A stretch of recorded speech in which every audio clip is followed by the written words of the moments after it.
Eastern time. Oh, good. So yeah, uh, I heard that. If you speak again, you're coming on the show with me. That's the rules. I'm out. I'm out.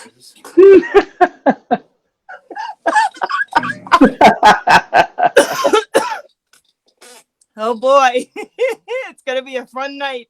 Yeah, it will be. It will be a fun night. So yeah, so it is gonna be with Tuhon Bill McGrath. Oh, Um, cool. yeah, we already had a theme episode before, both me and Tuhon Bill, and that was basically about teaching knife defense and the morality that is behind teaching knife defense for knife fighting for self defense. So I think it was early this year that we had that. So tomorrow, oh no, Wednesday is gonna be another of those theme episodes. Oh, good. I should be able to see it. Yeah. So yeah. I'll be awake still. Well, yeah, I'll be awake still as well. It's gonna be 12 midnight here then, but yeah, I'll be awake still. Oh gosh. All right. Okay. Here So we are. here we are. Right. Good evening, everybody. This is Guru Tom Pena for FMA discussion episode 225, and tonight we've got Susanne Alberto. Okay. Thank you very much for coming. Thank you. Okay, and being our guest. So one of our female FMA practitioner guests. We really would like to give an equal platform for the female practitioners as well. Right. So guys, if you're watching this episode, this live interview, please hit the like or heart button. If you have any questions for Susanne, just let us know. Put it in the comment page. And yep, please let us know where you're watching from. And remember, after this, Dean is going to be creating the YouTube version of this interview so that you can watch it. Please like that as well. If you haven't subscribed to the FMA discussion YouTube channel, please do so. Right. So good evening, Susanne. Good evening, Tom. Guru. How are you doing today? Okay. So let's jump in straight to to your journey to FMA. I know it took not a direct, okay, journey to FMA, but if you could share us with a little bit more juice, how you started. Okay. Guru Tom, just do me a favor and mention how people can find this again. Getting messages that people don't realize they need to go to Dean's page. Okay, so for everybody who would like to watch this live interview, please go to Dean Franco's page or wall, FB wall, and there you'll be able to listen to the interview, and you can put your comments there. You can join us during discussion. Okay. Okay. Right. So I think I've already shared it to FMA discussion. So they can go through FMA discussion as well, but it's going to be much better if they go to Dean's page. Okay. All right. So here we are. So my interesting journey. So we'll go back in time to when I was a little kid. All right. In front of the TV watching David Carradine in Kung Fu. Yeah, I love that. I love that show as well. Yeah. I mean, that was my first experience or introduction of any kind with martial arts. And I thought I just was amazed at the control and what he could do with his body and his mind. But the body first, because that was more apparent. Yeah. So that always stayed in the back of my mind. I always wanted to be able to study martial arts someday. And then, this was, I was born in 1960. So in the 1970s, martial arts was still, there were hardly any schools, I think, even on Long Island, never mind for women. So I didn't find my first martial arts school until I was, I don't know, it was like the year I turned 26, I guess, 24, I don't know, something like that, mid 80s. Mm-hmm. A friend of mine was dating a woman who was at a self-defense school. And I was like, I want to come. Because I used to hear them talking about classes all the time. Like, classes, what do they taught? Classes. So I went to a one-day rape prevention class, and I loved it. And then I signed up for the 16-week program, Mm-hmm. and it was at a school called Modern Warriors in Lindenhurst on Long Island. Yep. I don't know if he's still there, if he's still in business. I really don't know. But the Sifu, Phil Messina, was a beat cop in St. Albans, Queens, which is a borough of New York City. And it was, and still kind of is, a very, very dangerous area. So Mm-hmm. his philosophy, he took some of the basic foundations of Wing Chun. Looking back now, after having studied Wing Chun, it wasn't as deep, but it was enough. Mm-hmm. And he, for whatever it was worth, from an art standpoint, I don't know how complete it was or how authentic it was. It doesn't really matter. From a self-defense standpoint, I thought it was pretty good, because he used to do very bizarre things with us. Mm-hmm. And that was the takeaway that I got. So, for example, once a month we would have street clothes training. So Okay. the girls would come in. At the time I was working as a magazine editor in Manhattan, and we had to wear the pencil thin skirts with the high heels and all of that. I can't even walk in them now, never mind fight. But a friend of mine who rode a motorcycle, he had to come in full leathers with a helmet. And so when the girls got up there, of course the guys thought, huh, huh. And one of the black belts, who was also a cop, and she was quite ferocious. She was little and fierce.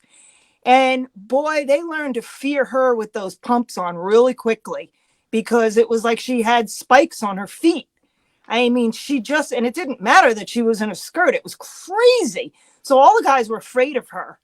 And then when my buddy would get up with the full leathers, motorcycle gear, and the helmet, of course, we were intimidated. But we soon quickly realized that if you slapped his helmet, it would really mess him up. And he had no peripheral vision. Mm-hmm. And he may not have had a lot.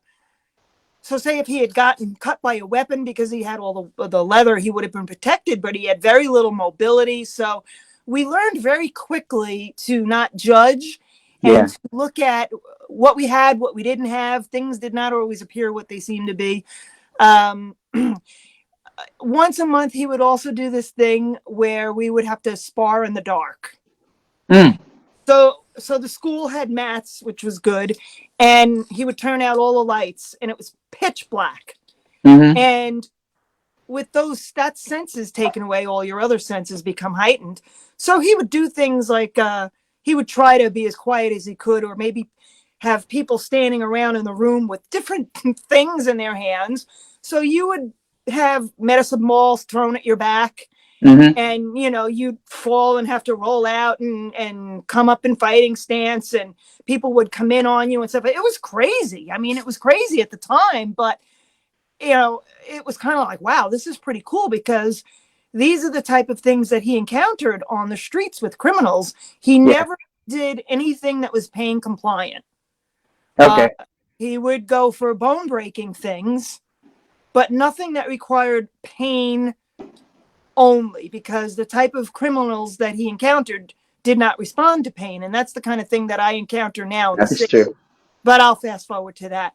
So, and as I mentioned last night, his black belt tests were quite interesting. One that I mentioned last night was, and it was really funny, because my ex-husband and his brother used to go cliff diving in Monte Carlo and stuff. They were both quite fearless. So we went to this like summer camp. Somebody had property upstate, and somebody's black belt test was supposed to be to jump off a moving van very slowly, but Hmm. still it was. And That's my gonna be nerve husband, wracking still. well, no, it depends on the person. My ex-husband thought it was funny, so when he thought nobody was looking, he had my buddy who wore the leather as the motorcycle guy get in the driver's seat and start driving the van. My ex-husband jumped it up onto the top of the van and just jumped off into a dive roll. So the seafood got really pissed because all the other, and he wasn't a black belt. We were only new in the school. Yeah. So it kind of like took some of the, I guess, the mysticism that he was starting to kind of, you know. But my ex-husband thought it was hilarious because he was like, "Oh, this is fun," and then so seafood was like, "Get off of there," you know. And we're like, but for somebody like my ex-husband, that was not one of his fears. So his test had stayed long enough would have been different. I'll give you an example of one of the other tests, and then I'll move on. So one of the other black belts, this guy Marty, his test for 48 hours, he had to hold an egg without breaking it. 48 hours A holding it. hard-boiled egg. He had to hold it without breaking it. Actually, no, I'm sorry. It wasn't hard-boiled. It was a regular egg. He had to sleep with it, shower with it, everything. Everybody in the school took turns monitoring him that he didn't put it down. It was to test his patience and fortitude. Wow. How did you sleep? I don't remember. I With don't eyes think he closed. slept very well. I don't remember. I don't know if he did. He may have just laid down and kind of like put his arm out like this and dozed off. And yeah. So the guy would, it's always what you focus on. In some ways, it was very, very beneficial because he taught us to overcome, which has always been my thought about martial arts. It was never as much about the fighting per se as realizing you have to do whatever you have to do to survive that moment, whether it's, walking across the desert for 10, whatever it is that you have to do to get out of a situation, you have to be able to just suck it up and do it. Forget about the skills. I mean, but if you don't have that mental, I will survive, then kind of the skills don't. So it was a fun, cool, weird time. I still do stuff like walk around the house pitch black. I practice things like trying to hear my cats sneak up behind me, which is very difficult to do, but I can do it if I'm really, really paying attention. And that's the whole point, kind of just hyper awareness of your surroundings, which come in handy for me today. Yeah. So that was the first school. That was in the 80s. And then the 90s, it was Lingnam Sulam Kung Fu Academy in East Meadow on Long Island. And my Sifu, Michael Manganiello, was the first non-Asian to be allowed to open a Kung Fu school on Long Island. So he was, a bit of a maverick. It was traditional Hung Gar, Wing Chun, little bit of smatterings, like I mentioned yesterday, a little Xingyi, Bob Gua, Lama, things like that. But that was more to just demonstrate, I think, different applications of energy and stuff. He not a master in those, but he had taken them. So our foundation was Hung Gar and Wing Chun. I loved the lion dancing, which again, I thought lion dance training is about, yes, form, endurance, and all of that. But again, it's the mental fortitude. As I mentioned last night, when I was 20 years younger, my training brother and now sometimes Sifu, Rick Kellerman, we did what was called an Ironman show one time because we didn't have enough students. So he did the head and I did the tail for 45 minutes nonstop. And again, people are paying you. There's a lot of tradition on the line and everything. You can't stop. Yeah, exactly. You just do not stop until it's done. I mean, fireworks going off in our faces. We used to go back in the kitchen. We'd have to have the masks on, pull them down and pull them up. And, it was crazy. But again, it was a lot of fun. It was a great test of your mental and physical endurance. And again, those lessons I took with me to this day, even though I still do lion dance for him now. As we were joking around last night, I play Buddha now, which is different than doing any parts of the lion, but yet it's still very important and it has a role and you're part of a team. Yeah. So you do what you're supposed to do for the team in the school, wherever you're needed. That's what you do. So I am embracing my inner Buddha. And I look forward to the next time we have a Chinese New Year because we didn't have it last year. So that was kind of sad, but you know, life goes on. Mm-hmm. So that was the 80s. I left that school primarily when my ex-husband and I split up. You know, there was no hard feelings or anything like that, but he needed it more than I did. It was our whole life, we were friends with everybody in the school and all that. But I had other things and people to rely on. So I just literally just picked myself up and took myself out of the situation for his sake. But as a result, I didn't train for a long time either. You know, but it's okay. All the decisions that we make bring us to where we are today. Yeah, exactly. So I would go in and out, sometimes training at Sifu Rick's school for a while. But he was a lot farther away. And then that was about the time when I was working in the city a lot. And then it rolled into time and no money, money and no time, working and commuting from Manhattan, getting home 8, 9, 10 o'clock at night. Mm-hmm. You know, there's no time for class or even working out or anything. So my whole journey, all my life has been up and down and up and down. But I tried to do things on my own. But I always, every single day, would think about it, run scenarios in my head from working in the city. So then at some point, and then let me see, the 90s, I was at Martial Arts Training Center in Lindenhurst, Sifu Charles Chai. That was a mixed martial arts school before the term was coined when the UFC came out. It was literally mixed martial arts. We did a different thing every night. So I'm trying to remember. Tuesday nights was Kali. Wednesday nights was Wing Chun. Thursday nights was Silat. I think Friday was Muay Thai. I forget what Monday was. Saturday morning was boxing for conditioning. Mm-hmm. The warm-up was 45 minutes of jumping rope. Wow, okay. And he had all the puke stations set up. And I'm proud to say I never puked.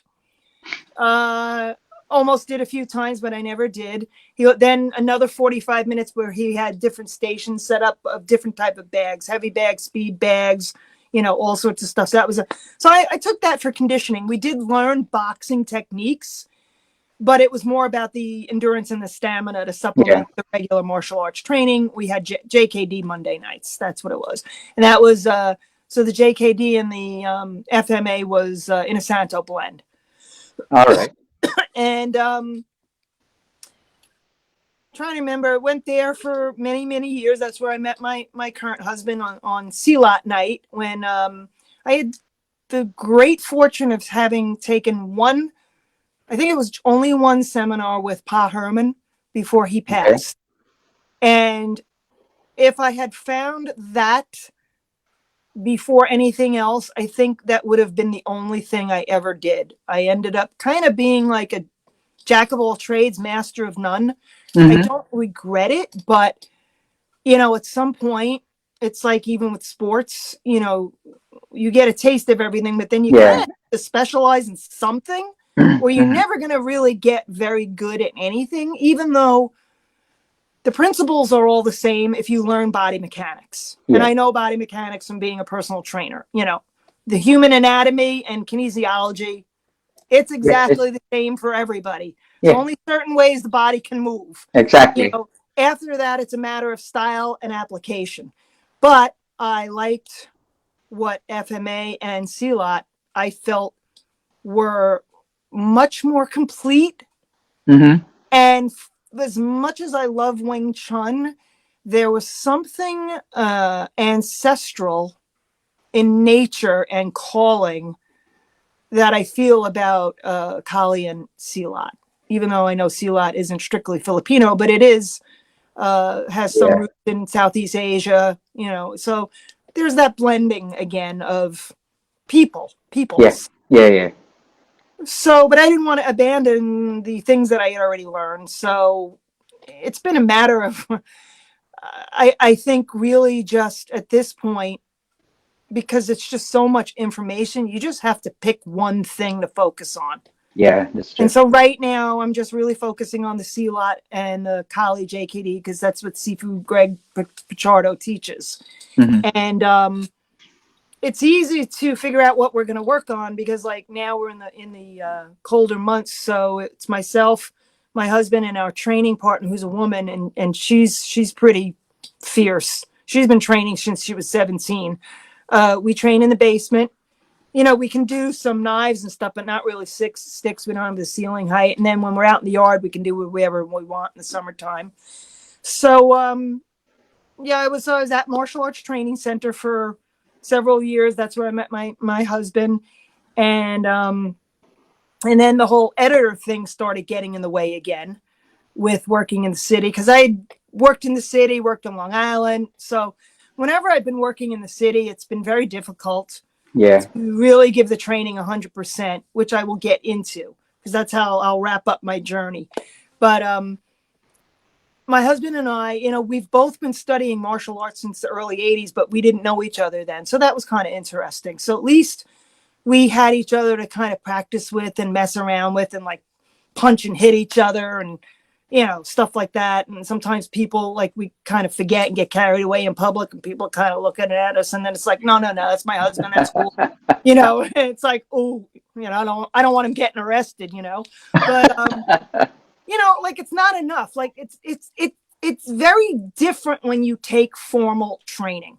Yeah. It is. You know, anybody who thinks they can learn all this stuff by watching a video and teaching themselves, in my opinion, is quite delusional. It's better than nothing. Hmm. It's good to tide you over. But Hmm. if you really want to master something, it's just like what I do as a personal trainer. You need to be with people who are better than you Yeah. and can That's teach you true. and monitor you. And the bottom line is you need energy. Martial arts is about energy. And Yeah. there's only so much energy you can get on a video. And lots of times, myself included, I've been guilty of it. I hate to say this because I pride myself on my eye for detail, but you can see things and they may not quite be because they're not, you know, a flat screen is still not 3-dimensional and 4-dimensional. Yeah. That's true. That's true. So That's true. it's I highly recommend to anybody whoever gets a chance to train with somebody in person whenever they can, and also people who are better than you. I mean, Mm. legitimately recognized as better than you. I make it a point. I remember a great quote years ago. Somebody said to me, I don't ever want to be the smartest person in the room because that means I'm not learning anymore. So I always make it a point to try to, if it's something like my profession or my hobby, my two main loves, I always try to make sure I surround myself with people that know a hell of a lot more than I do. I don't want to be the smartest Of one, course. you Of know? course. So that brings us to today. Well, 2 years ago at the pandemic started in March. So that summer, you know, we're fortunate enough to have a yard and live in suburbia. But I said to my husband, I can't stand this anymore. I said, let's call up Sifu Greg, see if he wants to do semi-privates with us. Okay. So he said yes, and we arranged it, and the rest is history. I love taking semi-privates because it's the way I learn and the way I think. As we discussed yesterday, I did not realize there was a connection between my training as a journalist and my martial arts training. I'm very, very analytical. So I have Hmm. to analyze everything and put it in some type of construct first in my brain. Hmm. And then I can physically get the body to go along with it and then commit it to muscle memory, et cetera, et cetera. But that's how I work. Yeah. I am not really a visual learner per se. So it's Yeah. not really conducive to class learning for me, which was, you know, when I was younger, it was better, but you know, you get older and the attention just goes out the window and it's hard to concentrate. So for me, it's much better to take the semi-privates. I have my husband to work with and how does that translate into today? Well, working in the city, from the things that I've been reading in the FMA discussion,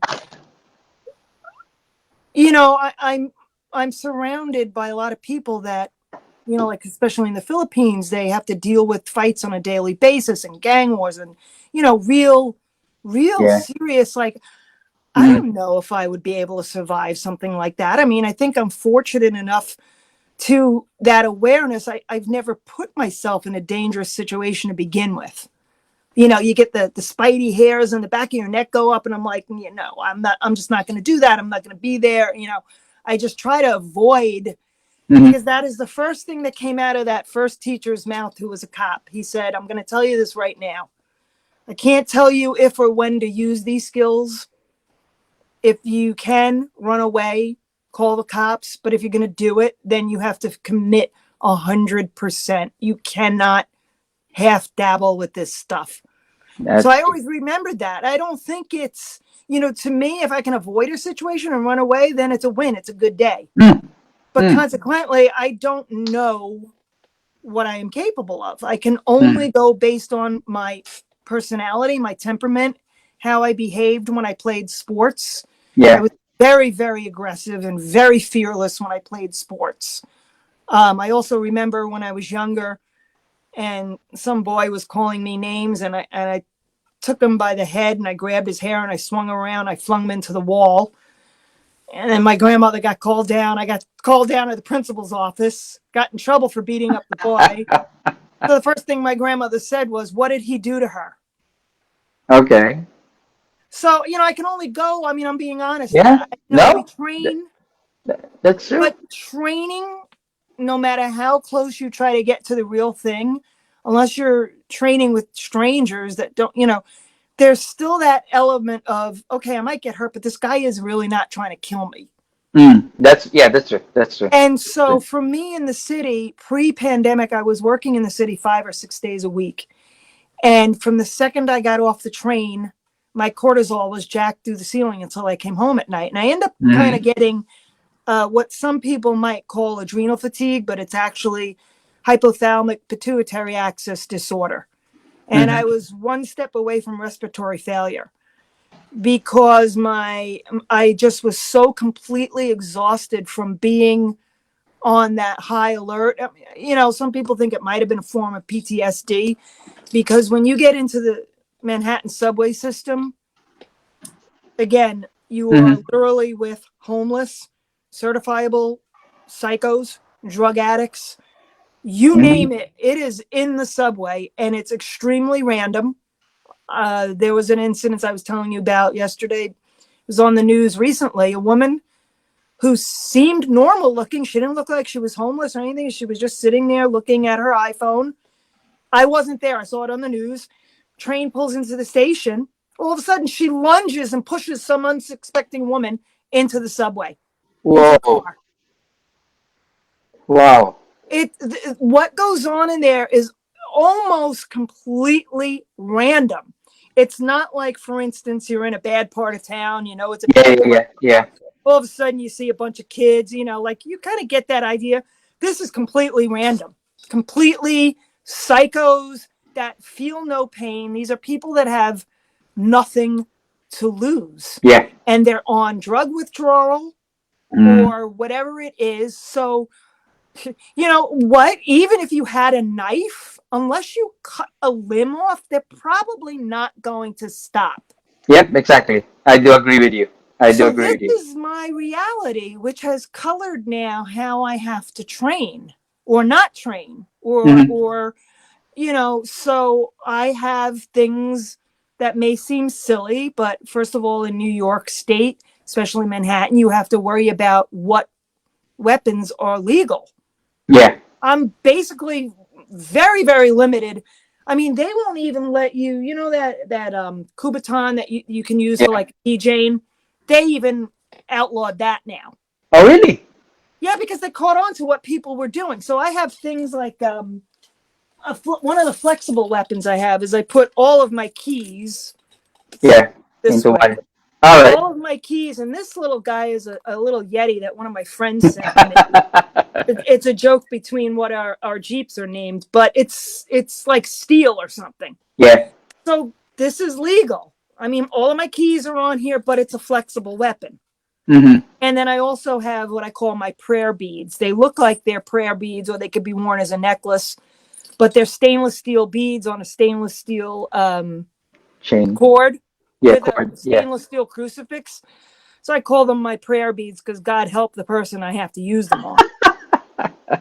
But, you know, the reason why I have an item like that is hopefully just to like swing it circular to create distance, Distance. to get Yeah. them to just Barrier. Yeah. kind of back up long enough so that either I or somebody else can call the cops or run away. Mm. Because I'm Mm. telling you, you would probably have to hack a limb to stop these people. Mm. That's That's what true. I have to Yeah. deal Yeah. That's with. true. So, in light of that, sometimes when I'm training, I feel like I know nothing. Mm. I really feel like I know nothing because of the chances, the odds of me running into another martial artist that's going to cause trouble are very slim. Mm. Very, very slim. It's usually going to be this population Yeah. that I have to contend with. So, Yeah. Yeah. you know, all the stuff that we do is good, but unfortunately, the stuff that I probably would have to use is the stuff that might land me in jail. Yep. That Now, is very true. That's I very true. I do have a better shot at it being female, but what about like in the instance of that woman? Now it's female and female. Many Yeah. people are going to look at, now granted, this one had an arrest record. Yeah. So God forbid, say I tried Mm. to protect the woman that got flung into the car and I maimed, injured, or killed this psycho. Yeah. Maybe they would go easy on me. I don't know. But then when they find out I've been studying martial arts for as long as I have, they might blame me.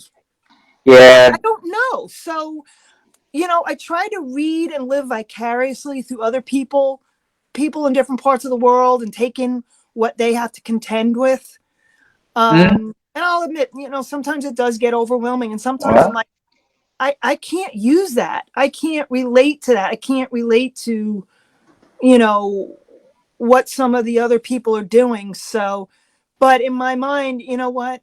The more information, the more you see, the more you become aware of. Maybe something will stick in your mind in a time of crisis that'll just pop out. You don't know. All you can do is train, you know, practice, commit things to muscle memory, Yeah. awareness. I Mm-hmm. have, fortunately, still, even at this age, I have great reflexes. I used to have a boss when I was selling supplements for a while. We would be at shows, and you know, all of a sudden he'd be like, Susanne, and I'd turn around, he'd like throw something at me, and I'd catch it, you know, even sometimes one hand, and he'd start laughing because he thought it was funny because he couldn't believe the kind of reflexes I had, and I'd be like, yeah, Yes, got you it. just wait, I'm gonna get you later. You might be able to run faster than me, but that's about it, you know. So anyway, that's kind of where I'm at. I just love to train, Mm-hmm. just for even the sake of training. I love the artistic nature in it. I love analyzing the anatomy and the body mechanics. I just love everything about it. I just wish that I could do it more than I do, but you know, that little thing called work kind of gets in the way. But Yeah. work is what pays for all this fun stuff. Exactly. Okay. Um, Before I ask some of the questions, let's say hi to everybody who has been watching us. So we've got Felix from Texas. We've got Nathan from Connecticut. We've got Frank from Chifu Connecticut as Nate, well. Yep, you got Odie from North Carolina saying hello again. hi again. You've got Sifu Greg saying hi, Sifu, Susan. my Sifu. Yep, you got Paul saying hello. Richard Pacman from San Diego. You got Albino Loco from St. Louis. Oh, And, that's when my grandfather came from the Philippines to St. Louis when he right. first came over. Oh, right. You've got Brian Rodriguez saying hi, Guru Tom and Susan. I know, Brian. Not Yeah. personally, but I know him from one of the wonderful people I've met from this group. You got Tony, Oh, that um, reminds me. and you got Hyle from Bay Area, California. Speaking of great weapons, Brian Rodriguez made these, and these are actually still legal. Let's see. Ah, oh The yeah, hair clips, the hairpins. yeah. So when No, I'm wearing these in my hair, Brian, I have these on me all the time. I love these. and Dean is in the house. Dean, Yep. He actually has man. a question, which I'm going to read in a bit. So Okay, Eric O'Brien is here as well. Um, Jerry, that's my training partner. Paradiso. Yep. So all watching you. Okay, I think I'm gonna start first with Dean's question. Okay. Uh, can you tell us how your training in FMA and Silat complement each other?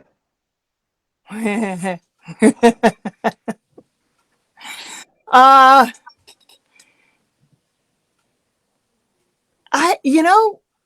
I feel like they go hand in hand, no pun intended. But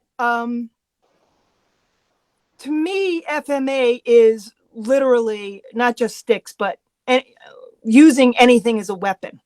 Mm-hmm. So the Silat,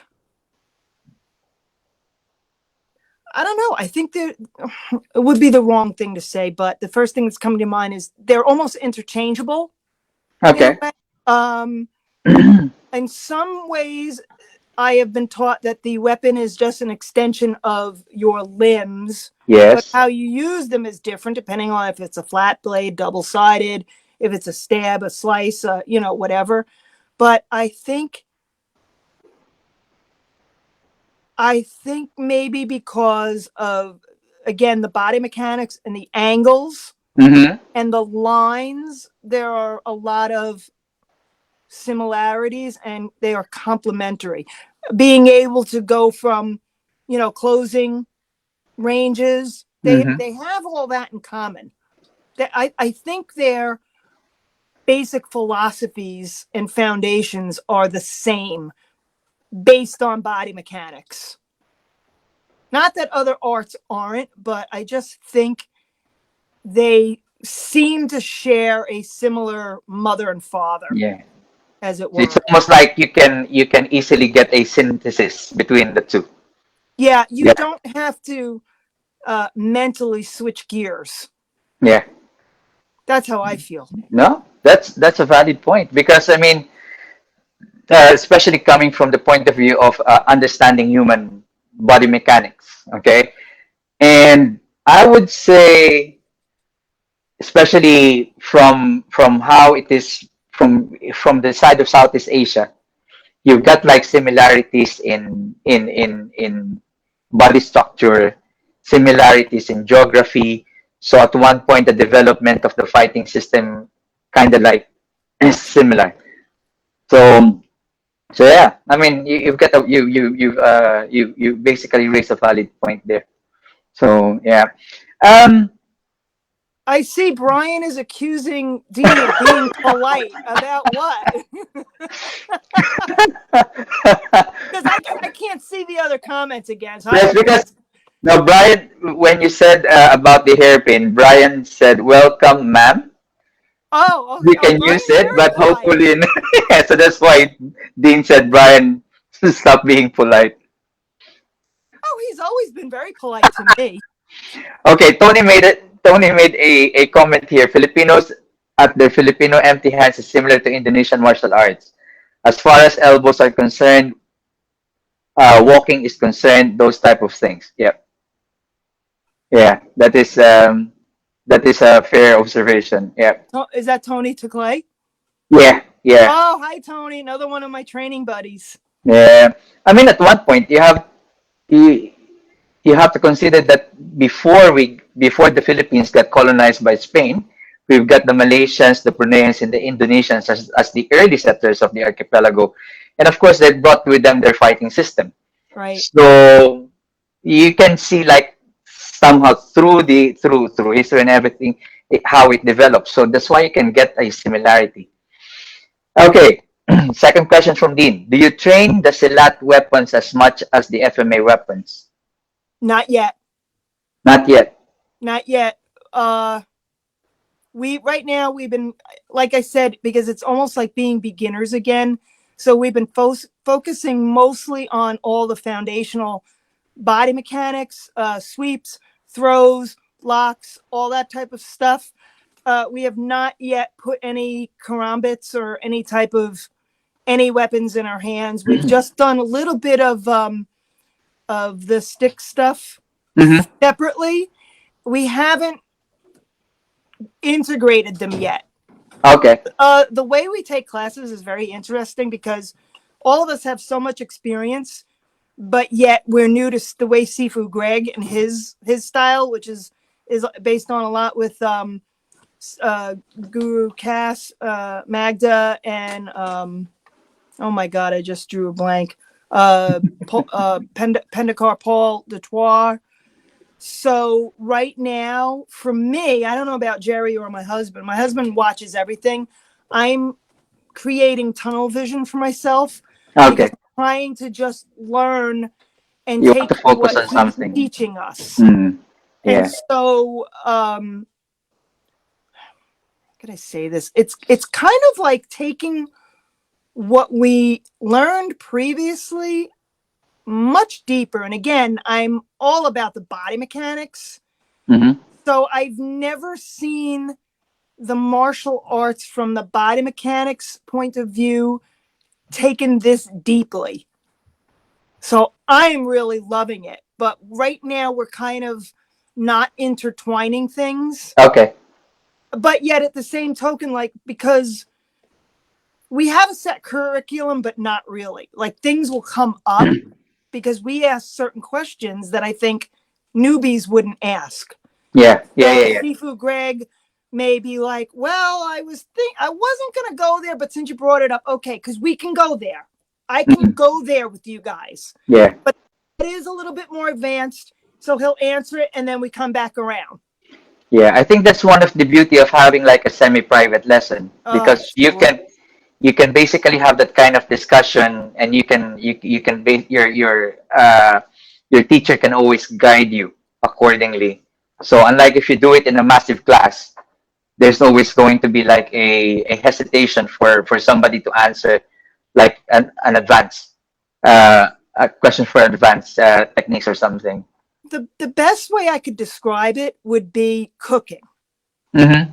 So the average person may be familiar with Southern cooking.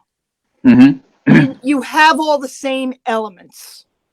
Now, and the reason why I use this analogy because it's one of our favorite styles of cooking. Now, all of a sudden, somebody's coming in and trying to teach you Cajun Creole, which All is right. very, very specific. The ingredients may be the same, but how they're mixed together, how they're layered, how they're applied are very, very different.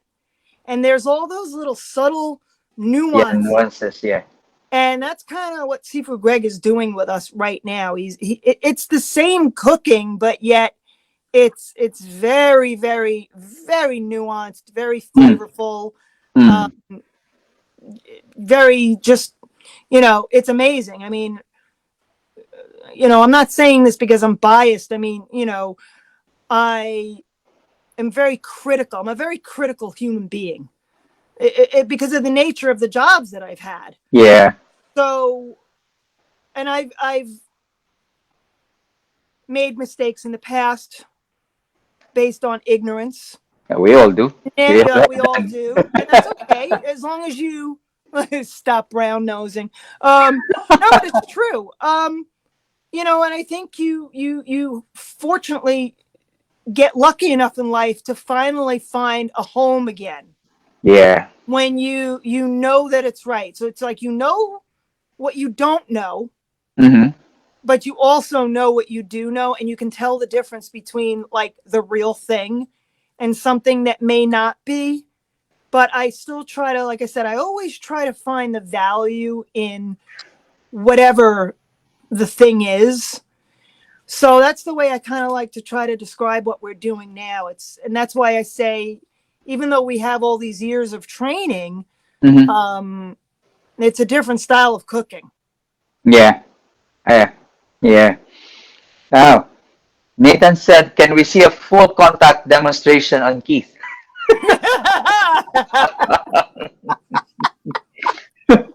You know what? Maybe we could do that in the summertime when I could take this thing out in the yard. Why not?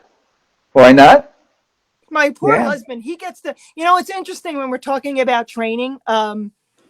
So it's myself, my husband, and our female training partner, Jerry Dijon.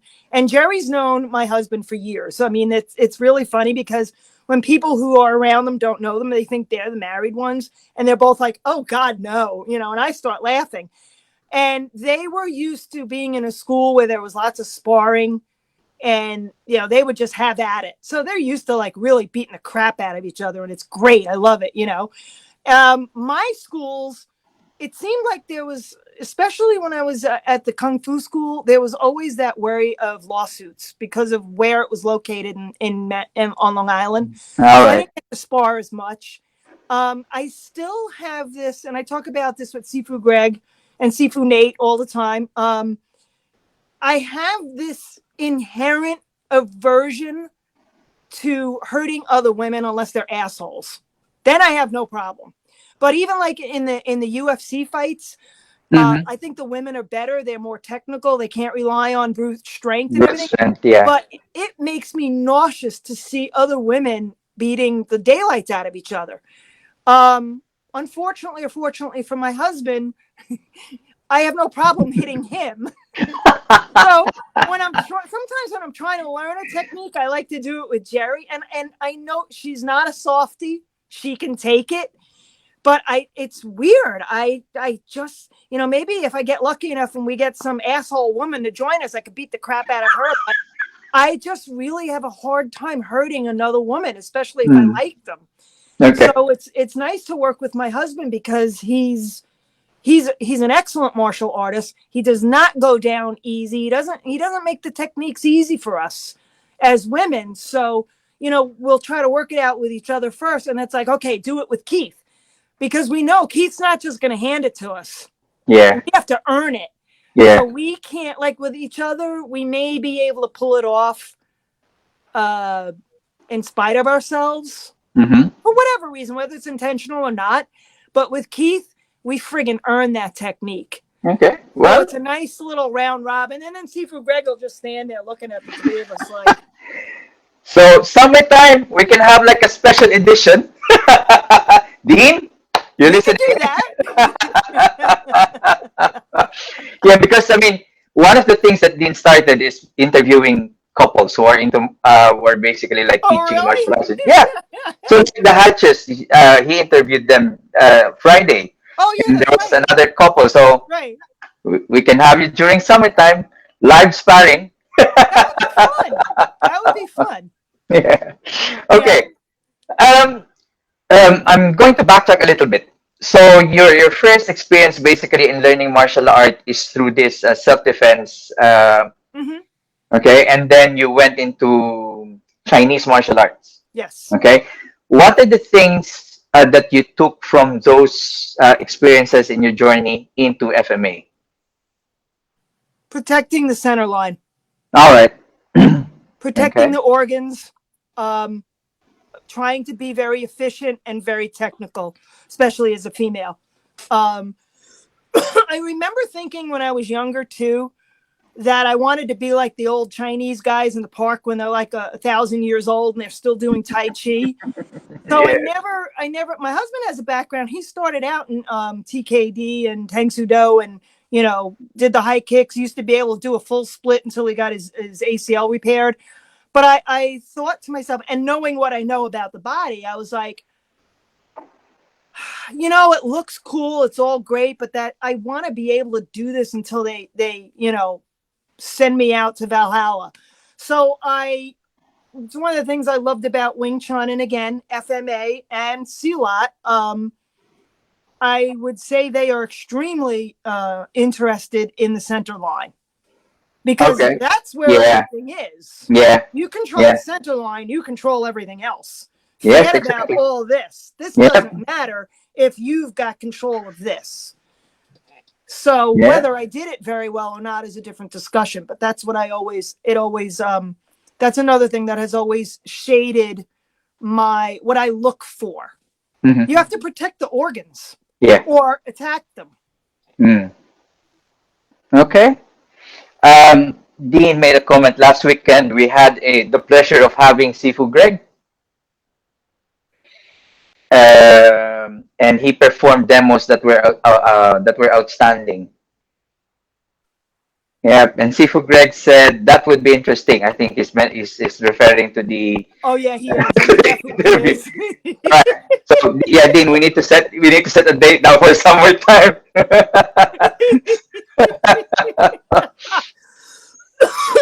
That would be a lot of fun. I don't know what would happen, but it would be a lot of fun. Well, for us to see, for us to see. Yeah. Okay. So, um, let's touch on your basically you in the recent years you became is it a fitness instructor? You said Yes, I'm a certified a personal trainer. certified national strength conditioning. Yep. Okay. All right. How did this affect your training in FMA or vice versa? It was very helpful. It was extremely helpful. I think, well, all of my life I had been a competitive athlete. Uh, as a writer, my last job was, editor of Health Products Business Magazine. So I was in fitness, but in a little bit of the different end of it. When I Hmm. became a trainer, I started learning all the anatomy, physiology, kinesiology. So I was learning the scientific names and principles of what I was doing in my Yeah. real life. Mm. And so I think it's interesting how things kind of come full circle, because Sifu Greg can explain things and I conceptually get it immediately. I Hmm. understand exactly what he's talking about because of my knowledge of anatomy and kinesiology. Kinesiology is the study of movement. Yes. Physiology is, well, you know Mm. this, but for everybody else out there, Yeah. physiology is the systems, the human Yeah. system, the circulatory system, all that type of stuff. So they're all related. But Yeah. so Sifu Greg can say, oh, you got to go on this angle, blah, blah, blah. So conceptually, I understand immediately what he's saying. Then it's just a matter of making my body do it. Hmm. Um, Simple things, sometimes I'll notice I'm not doing it right, and I feel like I should get it immediately because I conceptually understand what he's talking about. Hmm. But sometimes, look, we're all getting older. I mean, I have knee issues and this issue and that issue, and I can tell Yeah. now that the Health issues. knees, Yes. you know, you're the one of the things that we have to do is it's kind of like a lean forward thing. And when I first started doing it, I was sticking my butt out too far. And I figured out I was doing it because it was taking the pressure off my knees. But then Compensate. that changes the mechanics. Yeah. It does. And unlike when I'm training a client, I can either just choose to do something different with them or modify it. In this case, some of the things you kind of can't modify. I mean, you could, but they're not going to be as effective. But then you could do something else. So I think, again, I think they're extremely complementary. And I don't teach my clients martial arts. I don't teach them applications, but I actually do teach them, especially the golfers, the athletes, drills Okay. that we do in martial arts to help them with their body mechanics. Hmm.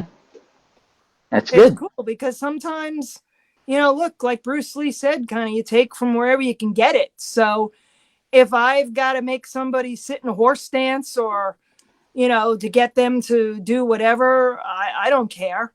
Hmm. But again, I feel like it's a real, I feel like my life has synthesized at this point. Yeah. Finally. Yeah. it's actually good because um, being in the position that you are now, so being a fitness trainer, you've got the ability, you've got the chance to be able to like look at martial arts from various perspectives. So you have already gone into like looking at it uh, from the self defense perspective, okay, from a personal journey perspective. But now you're actually looking at it from the perspective of something more functional for health reasons, not just for yourself, but also for others, which is really nice. And I would say that is one of the things that hopefully like martial artists or even like would be teachers in martial arts should kind of like aim for, because it allows you to understand your art more. So you're not just basically one dimensional that, oh, I just want it for fighting, okay, oh, I just want it for like this, but at least it gives you that option of being broad in the way you apply it. Well, Yeah. I think that also comes with age. I mean, I'm not one to harp on, look, I'm 61 and I have a client who's 87. So when people start talking to me that they're old, I'm like, look, when you're hitting your 80s, then you can complain to me about old. But until then, we're not old.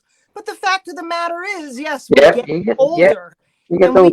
can't I mean, look, they say youth is wasted on the young. Boy, I wish I knew then what I know now. I mean, boy, would I have been a force to be reckoned with. But, physically, things happen. And That's so true. you can't constantly be, Yeah. you can't do, you have to figure out another way to be you. Yeah, It's kind that's of true. still you, but it's a Mm, different flavor of yeah. you. Because look, let's face it. I mean, I may have better strategy than a Mm, 20-something-year-old. So God forbid if the proverbial, excuse me, the shit hits the fan, they better either take me out right away or I better take them out right away, because I don't know how long I'd be able to outlast somebody. yeah, I'm that's in very pretty, true. I'm in decent shape for my age. I could be in better shape, but I'm in pretty decent shape for my age, and I'd like to keep it that way. But you look, time stands still for no one. So if you want to keep doing what we do, Yeah, you kind of can't keep doing it the way you used to do it. And rather than lament that, find then another way. you rely on your strategy and your wits and your cunning, your powers of persuasion and everything else. And then you rely on the physicality. Yeah, that's true. That's true. Oh, okay. All right. Master Raymond said, the older I get, the more devious I get. It's true. That's true. It's true. Oh, Yeah. I mean, of course, you have to compensate for your lack of physical ability now. So you have to be more devious. You have to be more cunning. You have to be more. You have to, and because of experience, you can manage to think 1, 2, 3 steps ahead of your younger, okay, yeah, opponent. I think So so. yeah. Yeah.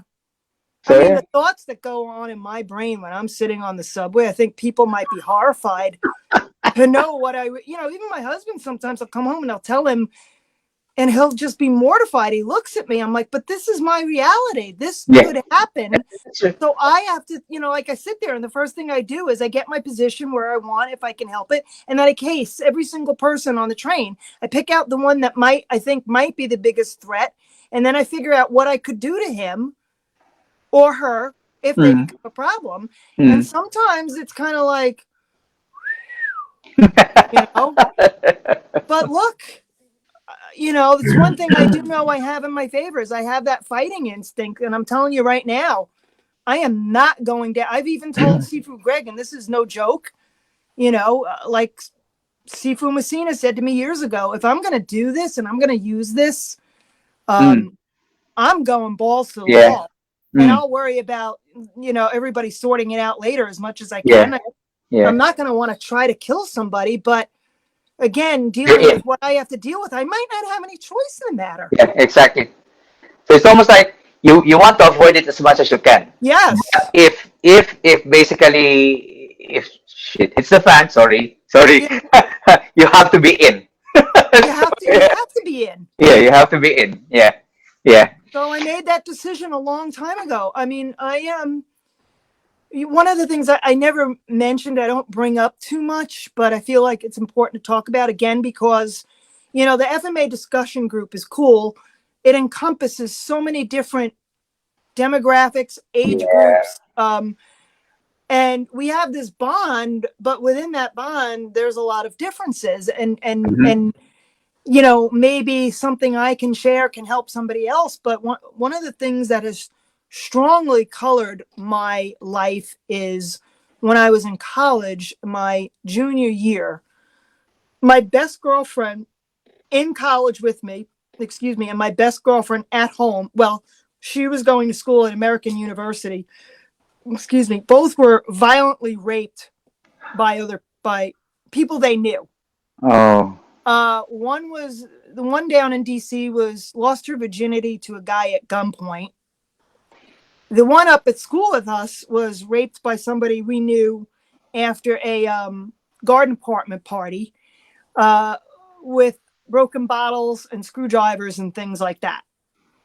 And I had not been studying martial arts yet, but it kind of triggered something in me. Mm. And I was trying to simultaneously help both. I almost flunked out of school because of this, because I felt this need. I was physically trying to protect the one that I was in school with. One of our friends actually wanted to go and kill him, take him out in the woods behind Mm. school and kill him. And she Mm. begged him not to. And the other one was just running around in a drunken stupor in DC and would call me every night and didn't know where she was. And I'd be like, okay, go look outside and see and tell me what monument you could see. I mean, you know, it just was a wild time. And I know that I I'm not bet. the only one that has to deal with things like this, but Mm. um, it's really, really colored who I am. It would. And It would. and you know, maybe I don't practice as much as I should, but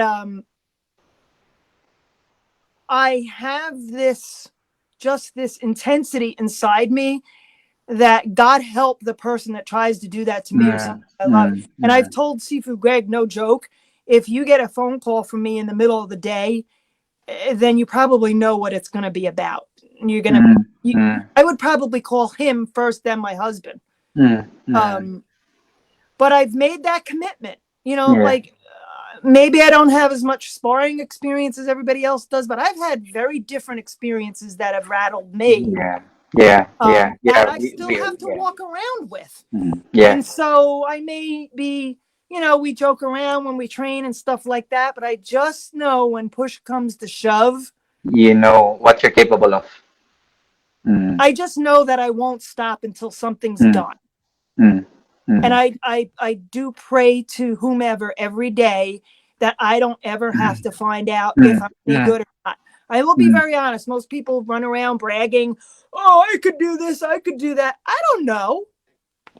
I don't know. I just know how I am. I mean, I remember when I was a kid and some girl pissed me off. I punched her in the mouth and knocked out her two front teeth.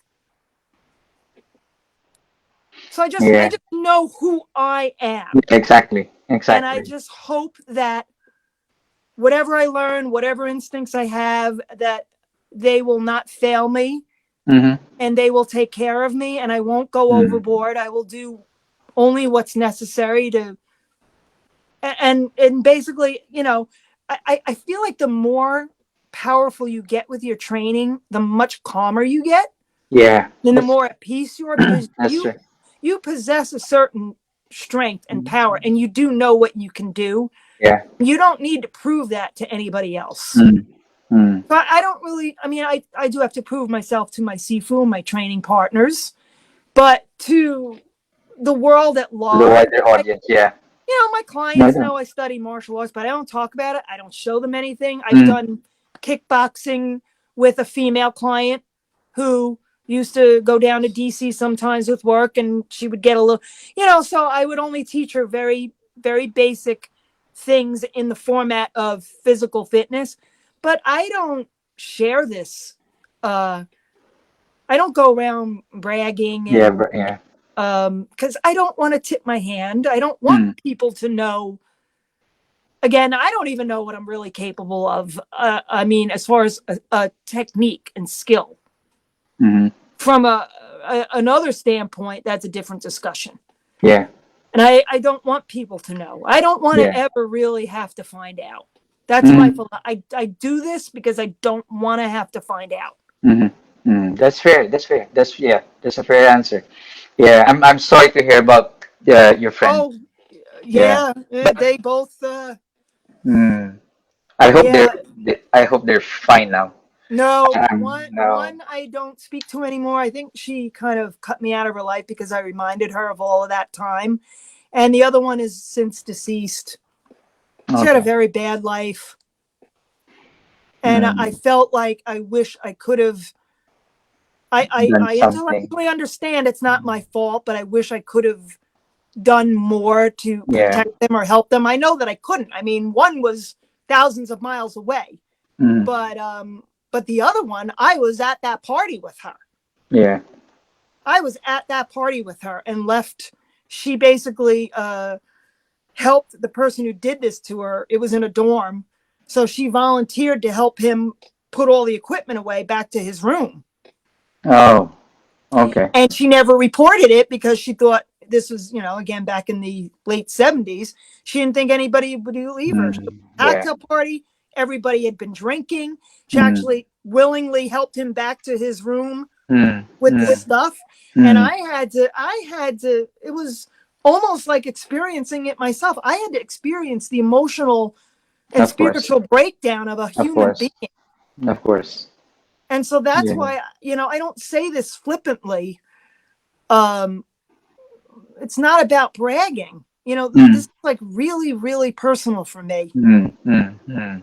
Yeah. Um, if people were to say to me, "Oh, let's see what you can do," and excuse my language for saying it this way, but I'd be like, "Fuck you!" Like, you're missing what this is Mm, really all about. I mean, mm, look, some people study it just for the art, and that's great. mm. Some people do study it because they want to fight or whatever, and that's fine. I'm not judging other people. Yeah. Don't judge why you're studying it, Yeah. and don't take that on me because you don't know anything about me. You think you Yeah. might, Mm, but you don't. And even in the context of mm. this setting, people, they don't, there's so much about me that people don't know. There's only things that Yeah. let them see, and that probably goes back to the whole marketing and PR and advertising and you know presenting images, which we were going to talk about a little bit. I know at Yeah. some point, promoting martial arts, promoting self, Yeah. media and stuff. It all ties together. Mm. Yeah. That's true. That's true. That's true. I mean, um, I think it's one of those experiences that, as you said, catapulted you into like becoming who you are now, and why you do what you do. So, which basically help you. I mean, everybody. Well, I would say most people will have similar experiences, and why basically they start studying martial arts because of similar situations. Somebody bullied Um, them, or yeah, exactly. yeah, Okay. Now, yeah, the problem is sometimes even these victims of bullying, they studied martial arts, they become teachers, they start bullying other people as well. It's like, that's one of the problem. But anyway, before we get into the topic of like promotions and everything, because I know that you were like a journalist as well, and you were in the advertisement. Okay, Dean said, okay, it's a great show. Sipu Greg learned to adapt. I think, yep. Um, Nathan, what's the biggest lesson you learned from training with Sifu Greg? ooh,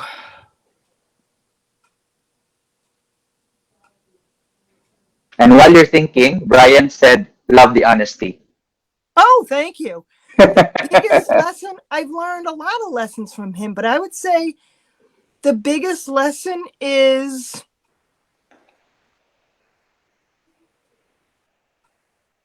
there's always something you can do. Mm-hmm.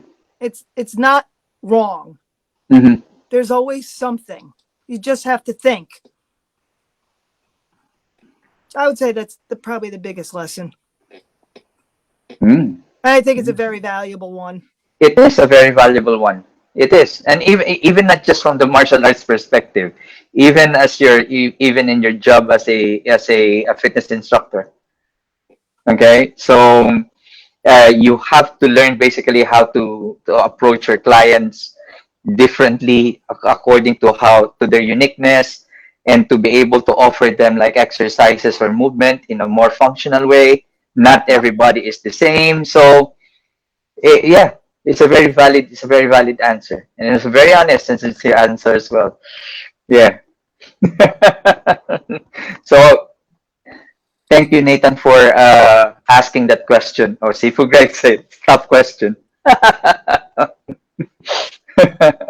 Ah,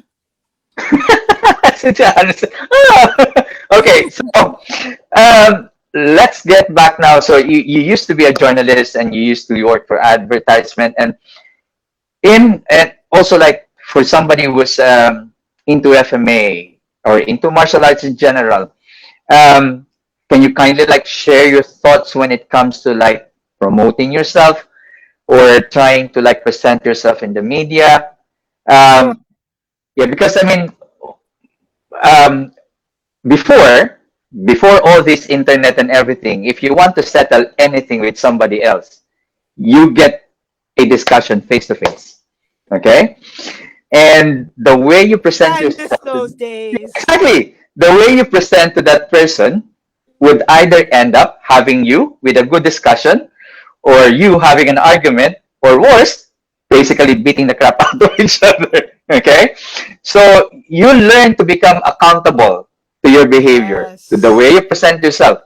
But now in social media, this is something that is almost like well, not almost, it's really it's absent. You can basically say anything without being held accountable for what you said, and there are always ways to be able to get out of it. So I have a lot to say about this topic, but I'm going to backtrack a little bit. I'm going to segue.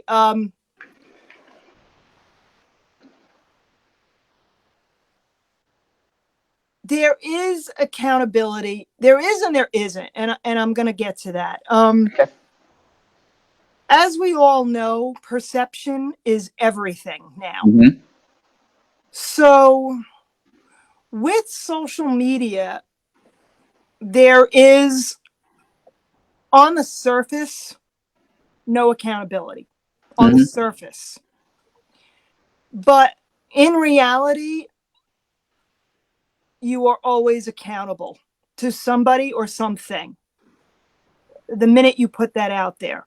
Mm-hmm. So now I'm going to kind of backtrack a little bit. So for people who don't know, all right, I'm going to put it this way. So when I figured out I wanted to be a journalist, my dream segued into becoming the first female broadcaster in sports. I wanted to Oh, do color play for the New York Islanders. okay. They didn't have women in sports back then, but that was my thing. I was a complete Islanders fan before I discovered martial arts. Once I discovered martial arts, the Islanders took a back seat. Mm-hmm. So when I went to school and I took my first broadcast journalism class, I freaked out because no one told me that everybody hates the way they look and they hate the sound of their own voice. It's some Okay. type of anatomical thing where we hear other people the way we receive the sound waves, but we can't hear ourselves the same way as other hears. And most people, like, Yeah. you'll hear it all the time. Actors won't even watch their own movies.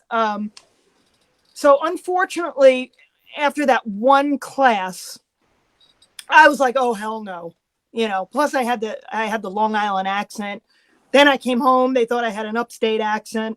So everybody was always making fun of my accent. So I Okay. decided to stay in print media. So that's one of the good things about print media, even now, in a way. It helps you organize and it helps you think Mm-hmm. before you react and say things. There's filters.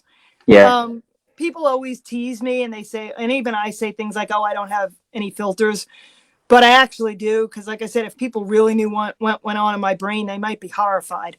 So print gives you a chance to filter things a little bit. I don't really post that much on social media because I still come from that age where it just seems so narcissistic and arrogant. Everything is me, me, me, me, me. And I'll be honest, I've never gotten any clients off of social media. Where I usually get my clients from is I'm also a Titleist Performance Institute certified golf fitness instructor. So I have a pre-framed audience. I already have golfers. They're willing to spend the money. They go to the TPI website, find a trainer, find a pro. They find me. So the sale is already 99% done. All I have to do is convince them, do we have any type of chemistry? Yeah. At this point in my life, I've earned the right to not have to chase people. Okay. But yeah, so a lot of people that I know who are extremely successful, except for maybe entertainment celebrities, they're not on social media at all. And these people make like ungodly amounts of money. Conversely, I know many fitness influencers that are living paycheck to paycheck. It's not what it appears to be. They might get endorsements from, sneaker company or clothing, but really all that is free clothing. That kind of doesn't help you pay the bills. So I qualify that by what they taught me in school, who, what, where, when, why, how, what. So the first question is always, what do you want? So I can use myself as an example and then put it out there. I like doing private classes. I'm not really the group fitness mentality, rah, Yeah. person. Although a lot of money can be made in group fitness and cranking out those, hey, I got that 90-day weight loss New Year's challenge, give me $500 and I'll get, it's just not my thing. I like the deep dive. I like to help people physically change their bodies and do things that they never thought they could do. And you most of the time you don't get it from those type of things. I don't, judge anybody. I knew a guy who's doing those templates one time, and he said he was making like $300,000 a year. The rest of us kind of looked at each other. We were like, oh, I wish I could be more like that. But that's just not how I operate. So you have to decide, what do you want? Okay. So how does that apply to martial arts schools? Well, I've been noticing on the FMA discussion group, one of the things that people like to wonder about is, why isn't FMA as popular and as recognizable as a lot of the other arts? Well, the other arts had big celebrities behind them, like Bruce Lee, Chinese martial arts. Yeah. Even if he did other stuff. Jackie Chan. Jackie Chan and Jet Li and all, yeah. Oh, yeah. Chuck Norris was the karate guy. Steven Seagal was the Aikido guy. Jean-Claude Van Damme was some other stuff thrown in, There were big names so that people could jump on that bandwagon and at least get, just like, David Carradine did for us. Yeah, Kung Fu, yeah. But there weren't any women, not to speak of, and there certainly weren't any FMA people. Yeah. So now it's starting to become more mainstream. There's a lot of, actually, I wrote a list of, let's see, I wrote a list of a lot of different people now that are in the FM, doing FMA in the movies now. So it's Matt Damon in The Bourne Identity. Yeah. Charlize Theron, the old guard. Yeah. For what it's worth, Melissa McCarthy in FMA was trained by Diana Lee Inosanto.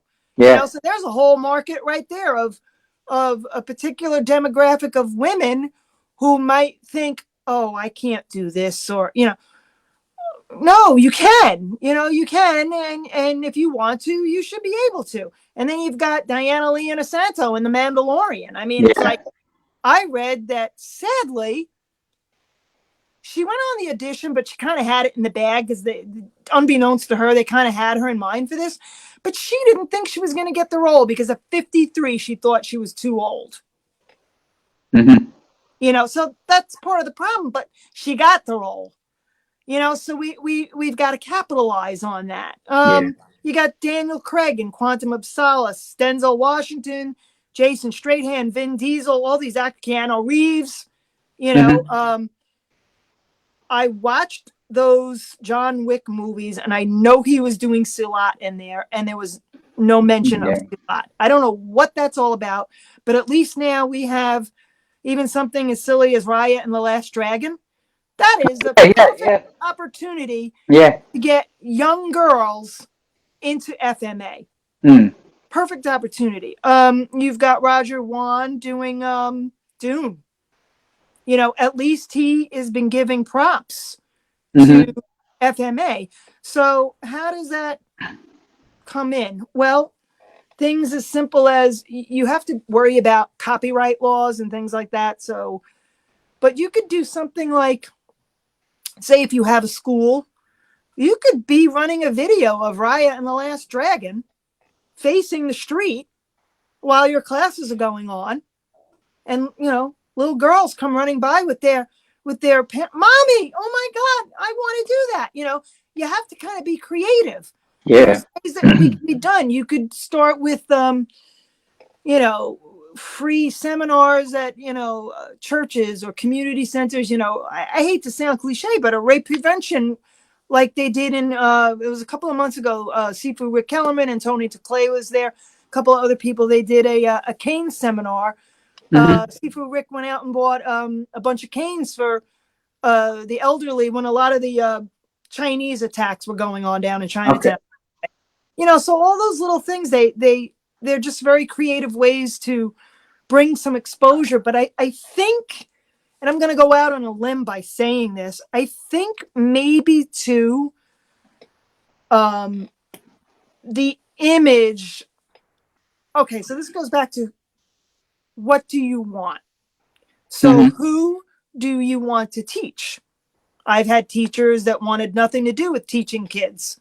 Mm-hmm. So they worked for their father all day and they hated it, but they didn't have to do kids' birthday parties and stuff like that. They only taught adults. Conversely, I know other people that teach kids and they love teaching kids.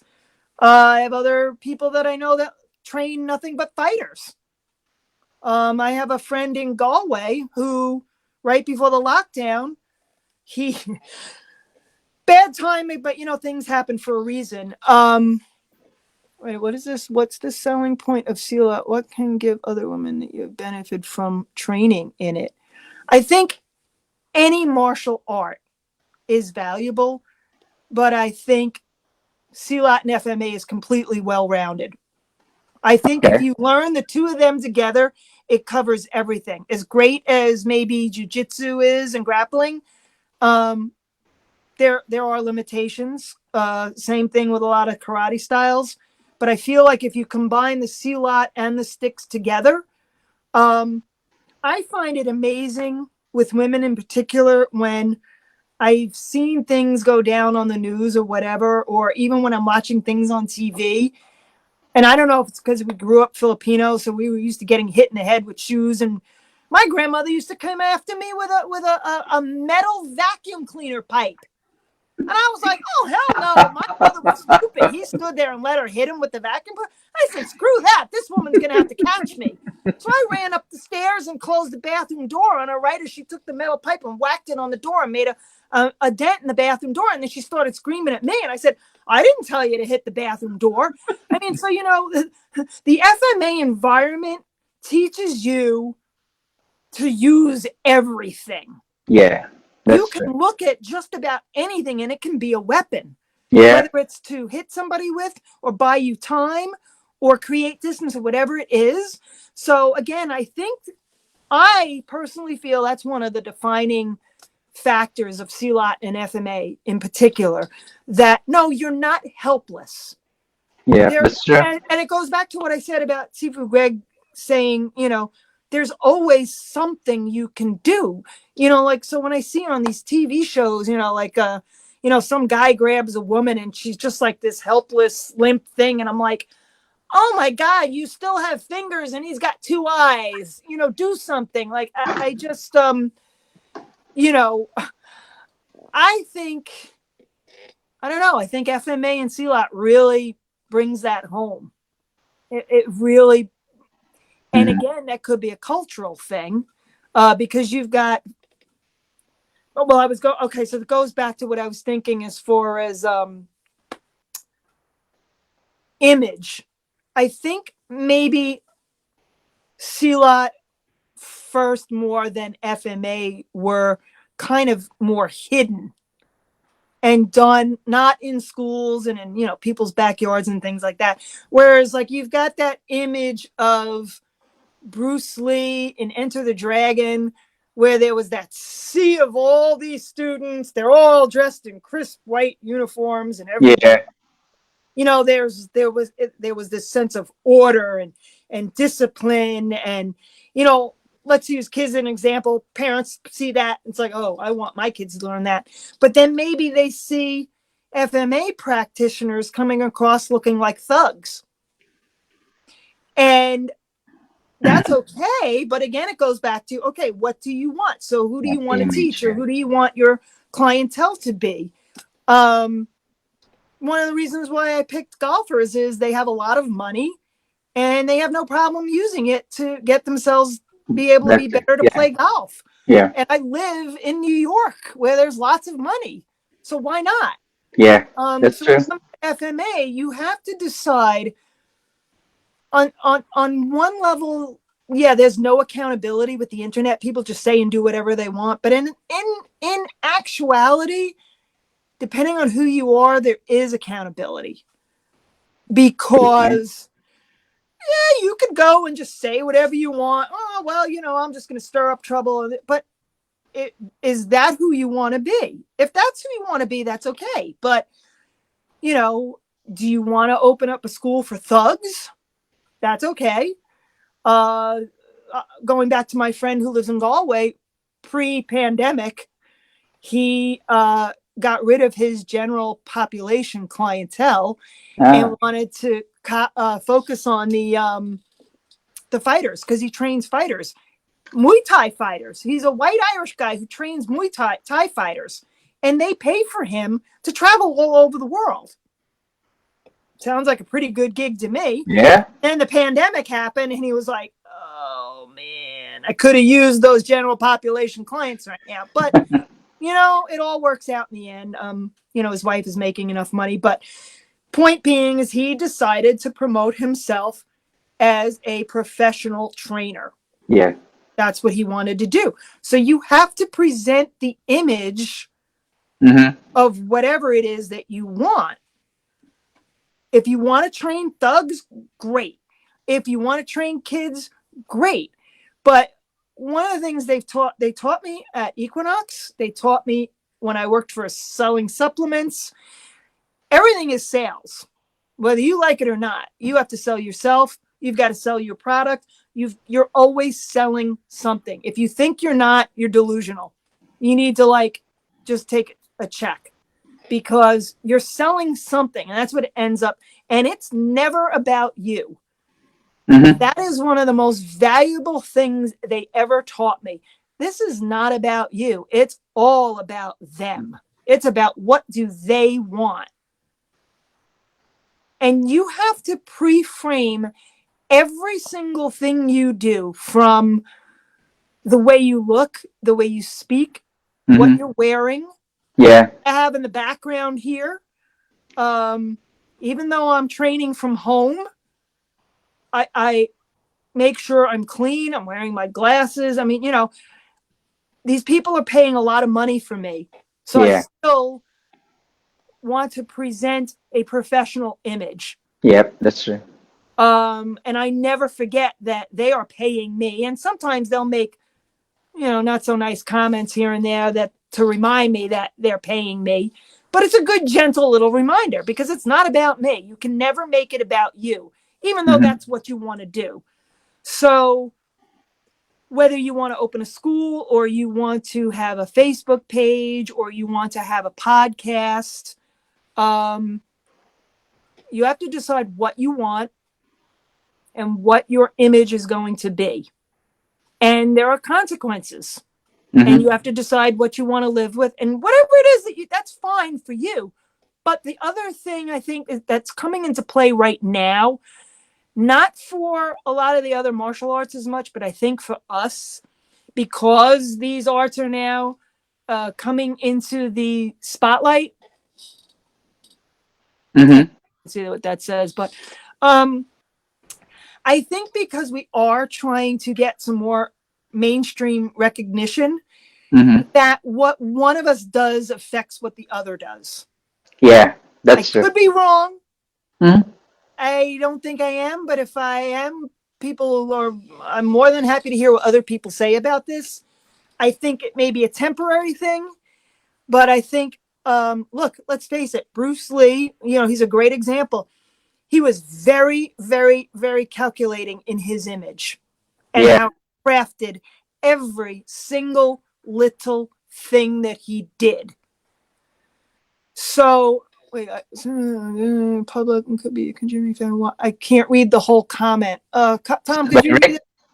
By Rick, I Yeah, believe the emphasis on the blade, which by the way is cool to us, in how they portray FMA might turn off the general public and could be a contributing factor in why it does not sell. okay, so let's go back to Bruce Lee and all his movies. Were they violent? Yes. Was there blood? Yes. But not like it is with a blade. It's much more graphic. So I think, again, it goes back to what do you want?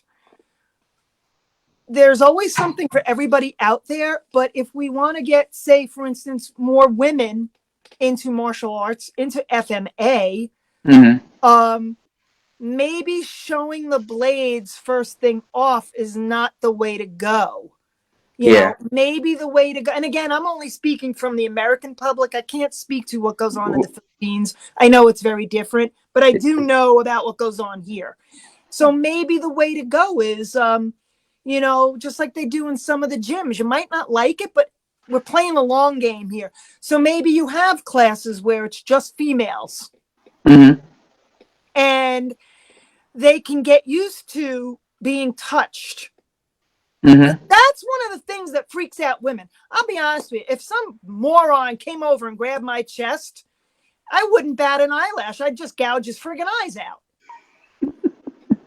You can't cut your nose despite your face.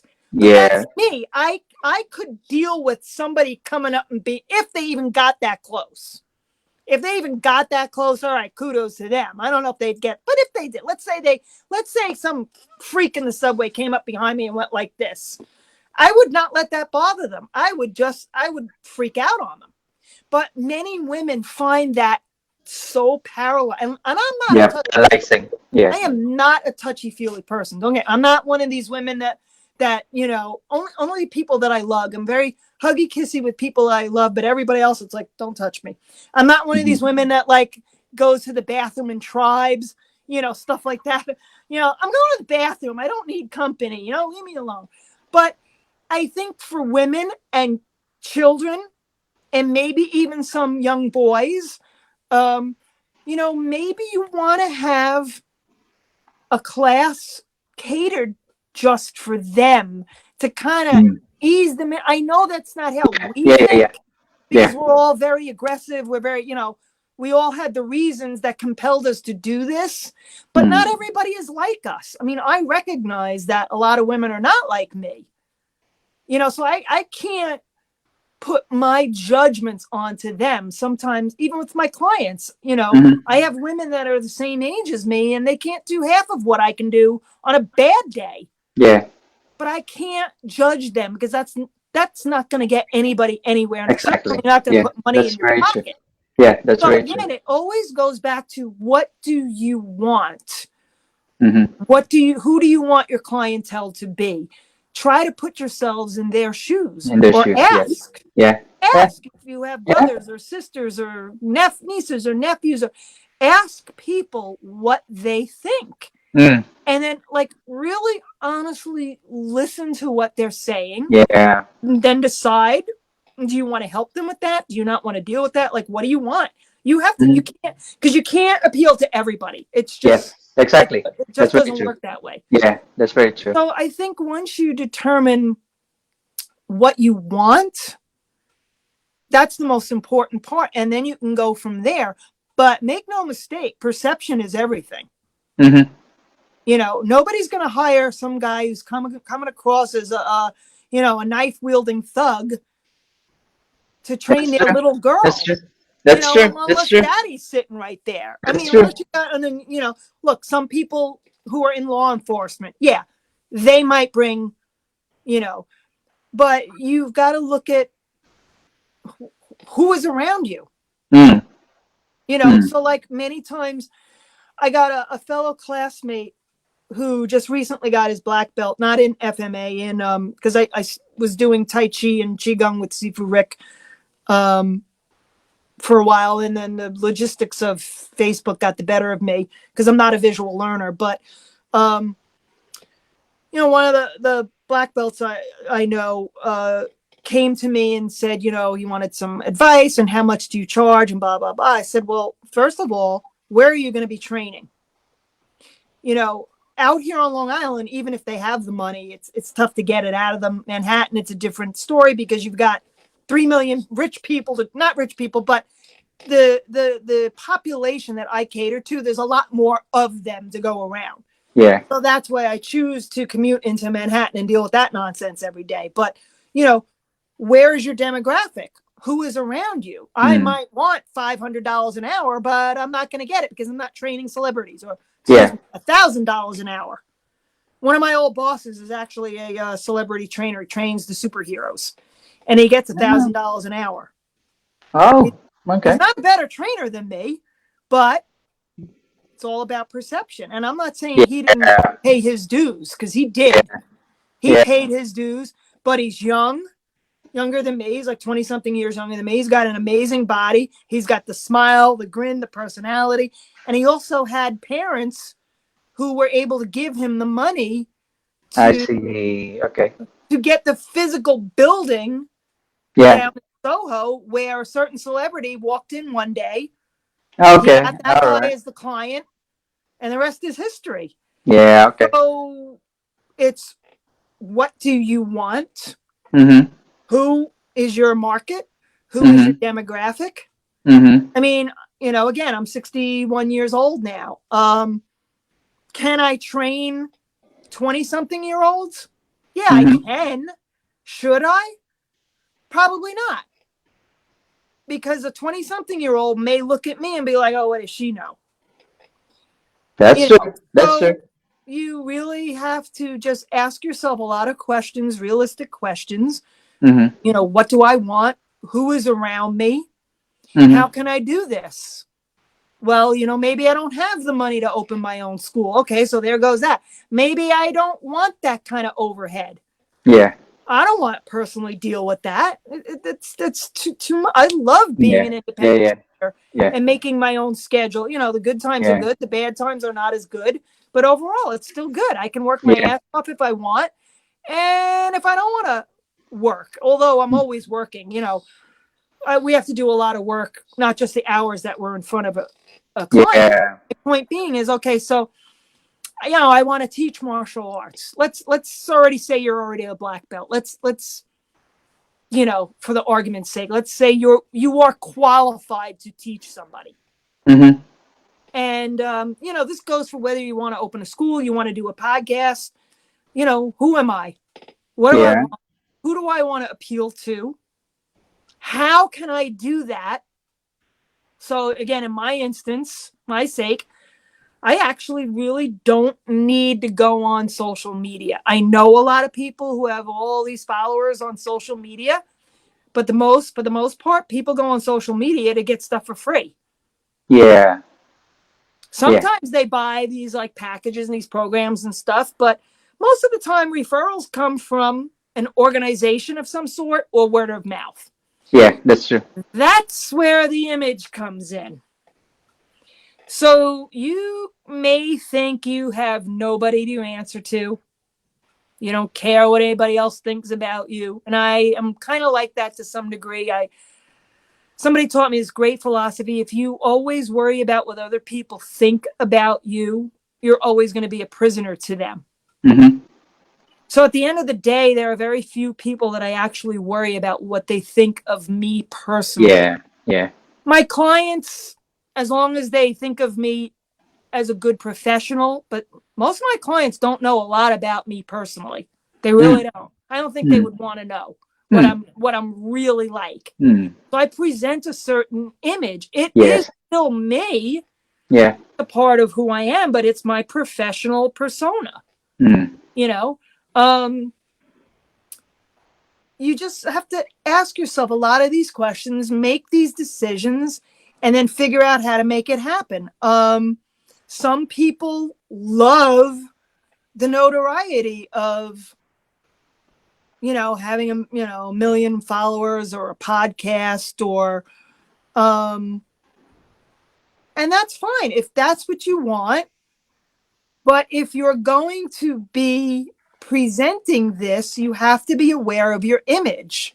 And you do, even if nobody else, even if people call you out on it, but theoretically there's nothing that they can do about it, there are always repercussions. Yeah. Once you say something and somebody else hears it, or once you write something and somebody else reads it, you can't take it back. Yeah. And as the saying goes, people will, if they like you, they'll tell people about, but if somebody doesn't like you, they will go out of their way to tell everybody in creation about how bad you are. And that's just a cold, hard fact. So if you think you have nobody to answer to, you do. Mm. You just have to think about who that might be. Yeah, that's very true. And then everything just kind of goes from there. Mm. So yeah, I think just based on what I know and what I've seen, whether it's right or wrong, FMA up until now, I think has been hidden, but also has a very somewhat maybe vicious reputation. Now, of course, we love that. Yep. That's not going to help the art grow, and it's not going to help put money in our pockets. That's true. That's true. I mean, yeah. Yeah. Let's face it, Okay. So if you want to cater to people who have the money to pay for us, for what we have to offer, and that's the key. What do you want? Who do you want to teach? How are you going to get it? Do you have a school? Are you going to just do privates? Do you rent space from somebody else? Do you just do it virtually and meet them, once in a blue moon in a park somewhere? And then all that factors in. Yeah. But you got to present a certain image. Yes. So if you're looking for the people that have money in general, I don't know that I could teach you how to slit somebody's throat, or like my favorite, I could gouge your eyeballs out. Well, yeah, that's great, but I think they're going to be like, oh my God. And then, maybe go to like, Fred Villari's or something. Yeah. Oh, you got to cater to who your clientele is going to be. Who are the people that have the money to either help you run your school or pay for private lessons or whatever it is. And so that's where the image comes in. Exactly. There's a good comment from Rick here. I believe the emphasis on the blade is in how they portray FMA might turn off the general public and could be a contributing factor in why it doesn't sell. Parents don't want to have their children learning knife fighting, and moms and white collar adults as well. I'm here in the UK. I tried um, I tried to sell FMA to like the police in our town or in almost to anybody. The Sure. problem is the image of FMA nowadays as the deadliest martial art, and especially with the weapons and everything, it Yeah. doesn't help. They Yeah. basically look at FMA more of as an administrative liability Yes. than something that they would like to pursue to be able to help themselves protect themselves when they basically Yeah. go outside. So that's one. The second part with the parents that don't not wanting to have the children learning knife fight. I grew up in Tondo, okay, in Manila, one of the one of the most challenging areas in Manila, and my cousins are basically like gang members. So, and during the time, especially in the 70s, a lot of FMAers are in one, or even martial artists are in one way or the other connected to gangs. Right. Right. So my parents knowing that, my mom knowing that, it's like, nope, you're not gonna learn this because I'm not going to send you to school. Okay, I'm not going to plan for your college at the same time, giving you the opportunity to just waste your life. So something like that. Okay, so yeah, I do understand what Rick is saying. Yeah. Of what people I believe your art is, unfortunately, is what they see and what they want. Case in point, yeah, that's true. When I teach Tai Chi, I teach application as well. One time, I was teaching a seminar in Tai Chi, and 5 minutes into the seminar, a woman literally ran out of the room. She was looking for library Tai Chi and Oh, seeing, okay. Yeah, I teach Tai Chi, but I basically teach it more for health and well-being as well. So yeah, I do agree with basically what Rick said and what you have been saying earlier on. So yeah, that's why in here in the UK, I have library Tai to Chi. I love it. yeah, I have to at one point like repackage things the way I teach it. And like I've said, if I want to teach like FMA in the sense of self-defense, I have to I have to teach self-defense and basically not even call it FMA. So even though I'm using a lot of the FMA concepts and applications, but I can't call it FMA.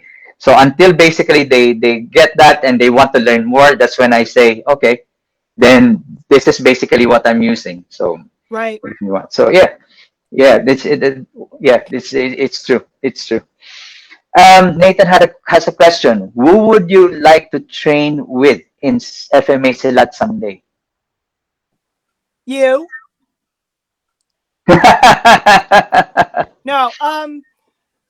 Yes, but I mean, I'm very, very. I am very, very happy with Sifu Greg. I mean, I think I'm going to be with him until one of us dies because he has so much to offer. But I would like to maybe take some seminars someday with his teachers. Although I think I'd be afraid. I want to make sure I represent, so I'm not ready for that for a couple of years. But and Sifu Nate is awesome. You know, I Yeah, that's an interesting question as far as Silat. I'm very happy where I am. I really, if I got, like I said, if I would love to go maybe have a road trip to California someday when Seafood Cast Magda is having a different, different types of seminars. But, to train with on a regular basis, Seafood Greg is stuck with me for life. I'm very happy with him. So Rick, Jerry said, good answer, Rick. So in essence, you need to be like a drug dealer, Yes, get them yes. get them hooked, and then tell Yep. them that yeah, exactly. That's a one way Pretty of much. doing. Yeah, There's another saying that I say it applies to fitness. It applies to this. It's kind of like, because again, it's not about you. It's about them. So you kind of give them what they want yeah, until what they need is what they want. yeah, exactly. Yeah, that's true. Master Raymond said, I always say I do edge weapon defense. Yeah, that's true. Yeah, yeah. That's a good way of putting it. And Yeah. I just don't tell them I use machete to do I mean, it's different philosophy. My grandfather had a machete down in the basement, so, we all grew up being influenced. Yeah. It doesn't scare us the way it scares other people. Like Yeah. us, it's Yep. natural, Yep. That's true. Yep. but Seafood Greg and Seafood Nate. But other people, I mean, I got to tell you a little tidbit too. It goes to image and everything. So I have a friend who is in NYPD, and I met him in my old school, and we were doing sticks together, and he was awesome. This guy he's a consummate professional. And when he first joined the academy, one of the things that he wanted to do was eventually maybe be able to help teach, because the NYPD is grossly undertrained. Mm-hmm. They know a little bit here and there, and I think, they stick a gun in their hands, and it's a false sense of security. And I think a lot of the reasons why a lot of the stuff that goes on is because they're just so reliant on their weapon. Yeah. And they're trigger happy, because it's kind of like, I'm going to shoot you before you hurt me, because I don't know how to deal with it. Mm-hmm. And he wanted to teach them. And they said to him flat out, straight, if you use anything that you learned other than in the academy and something happens, we will not have your back. We will hang you out to dry. Exactly. And he just went, Yeah. so if the police have that image of us, That's true. how the heck are we supposed to get students? Yeah. How are we supposed to grow the art? I mean, one of the reasons why we love it is because it is deadly, but it's not just deadly. There's so many nuances to it. Yep. That's true. That's very true. That's very true. Yep. Give them what they Yeah. give them what they give think them they what they want, think while they you want. give them what they need. Yes. Yeah. Yep. That's very true. Yeah. So, is it a challenge? Yes, but I think by the nature of the people who are in this art, I think we're up for the challenge. We just have to think about it. Yeah. But I don't think it's an impossible challenge. But I think our time is finally coming. Yeah. Yeah. I do agree. And I mean, um, as basically as we look at our time coming, I'm just hoping that everybody will be on board in creating like a good image for FMA. Yeah, because otherwise, while you got all these other stuffs happening, it doesn't actually bode well on FMA in general. That's what I mean. Like, Yeah. when Steven Seagal, for a while back, there were all these, I don't know if they were proven or not, the allegations that he was physically abusive to his wife at the time, Kelly. Yeah. I can't think of her name, but Yeah. did that reflect on every Aikido practitioner? No, it didn't. It No. only Yeah. reflected on him. Yeah. However, I don't think that would apply right now, Mm. because FMA and Silat is only coming into its own now. Yeah. So I think there's this very secretive kind of cloak and dagger, thug life image associated with it. So really, we are all representatives of each other at this point in time. Yes. And it's my personal opinion that we should conduct ourselves accordingly. Yeah. That's Other right. people may not agree with that, but that's my personal opinion on it. Yeah. Tony has a comment. I like the fact that Filipino martial arts is not popular in Indonesian. And I also like the fact that Indonesian nationals are not popular because of the elements of surprise. That's what makes it so devastating. And most people don't know about it. Yeah, that's true. Yep. I do agree with that as well. So, I mean, I do agree with that personally, but that's easy for me to say because I have other means of making a living. yeah. So Yeah. I'm just addressing that. Yes, it's one of the things I love about it. Not that many people are you going to encounter on the streets that are going to know it, at least not at this point in time. So that is an advantage. But that's not going to help the rest of those, the people that are in our community that are relying on it to make a living. Yeah, that's true. Yeah, fair. So Yeah, the selfish part of me is like, yeah, great. I'm glad people don't know about it yet, but the unselfish part of me is like, okay, mm, we need to yeah, do, we need to, and there are things that we can do about it. yeah, yeah. But I think there are better ways to be able to like to promote the art, okay, to other people without getting too much into the messy stuff. The So, messy stuff. yeah, I'll just call it messy stuff. So, yeah, Rick said, I agree with Tony, but this is also how our arts die and disappear in the Yeah, obscurity. Yep, that's true. true. Very That's true. true. That's true. Yeah, it's Yeah, true. I think in any martial arts, you have you got the art side of it, you got the fighting side of it. So there are a lot of things that we can basically put forward for everybody. So sure. and yeah, and I mean just like any martial art as well, you got the character building, Hmm. the training for the mindset and everything. So it's not just really all about fighting. Okay, and I think like yourself, one of the things that you took away from your Chinese martial arts is that discipline and that mental fortitude to be able to accomplish certain things. I mean, I've Yeah, I've been through uh, traditional martial arts, Japanese and Korean martial arts, the same thing, and those are the things that I took when I studied FMA, and even when I started learning how to learn dance in a formal way. So the yeah, same thing. yeah. Yeah. Okay. So yeah, Rick, Filipino martial arts will not die because I'll be there for 21 years. So, okay. Okay. So have we missed anything? I think Uh, no, I no. don't I don't think think so. we. Yeah. I think we got. Let me see. No, pretty much we covered everything that.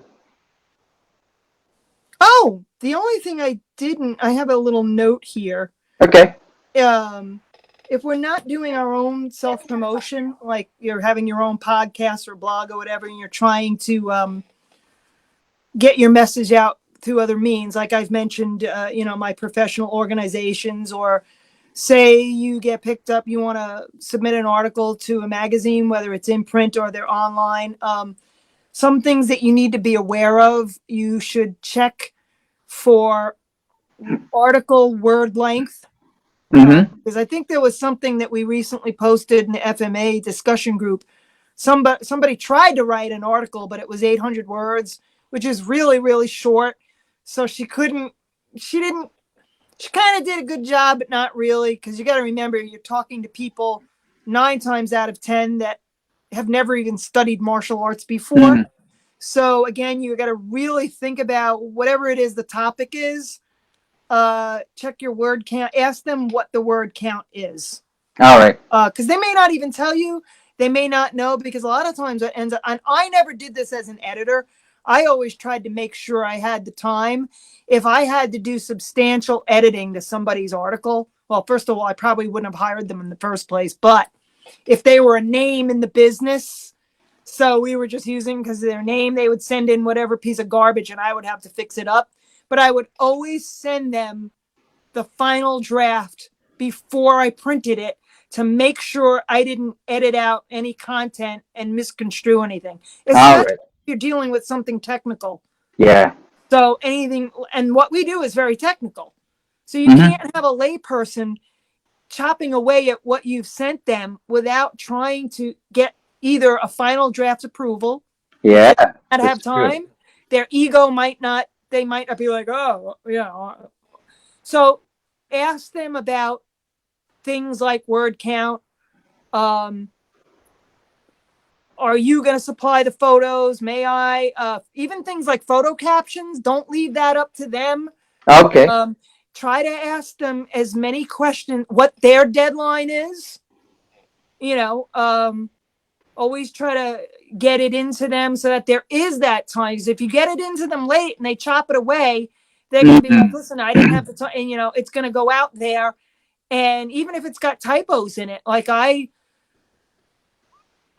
couldn't even imagine if somebody edited something that I wrote and there was a typo in it, I would lose my mind because I'm a perfectionist. Yeah. You Yeah. know, so I don't want to take anything to chance. So when you've got to keep these constraints in mind. Even like when we first logged on last night, we were talking about tonight. I was like, well, Yeah. how much time do we have?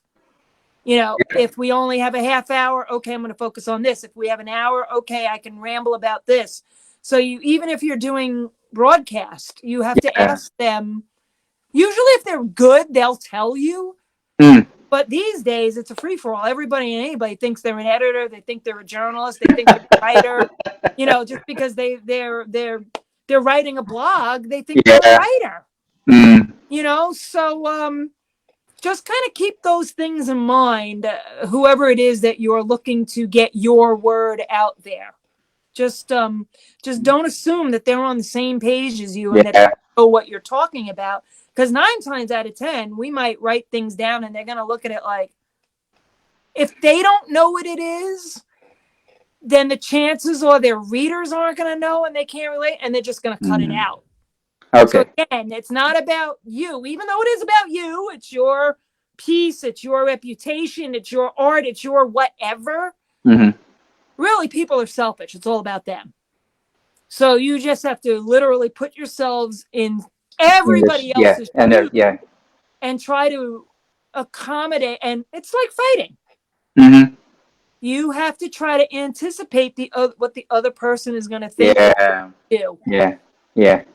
Yeah. That's very true. Yeah. That's it's a very actually very helpful tip. Okay. So I think in that note, um, what is your word or what is your word of inspiration for the Filipino martial arts community? I think we should be proud. I think we should be proud and act respectfully and accordingly and we should cherish the heritage that has been very hard earned. Mm-hmm. So I don't think we should be very careless about it. Yeah. Yeah. I 100% agree. I love the answer. I love the answer. I love the answer. Yeah, I think um, it's one of those things that some people, some practitioners, some teachers actually take for granted these days. They yeah becoming careless how they represent the art and all these things.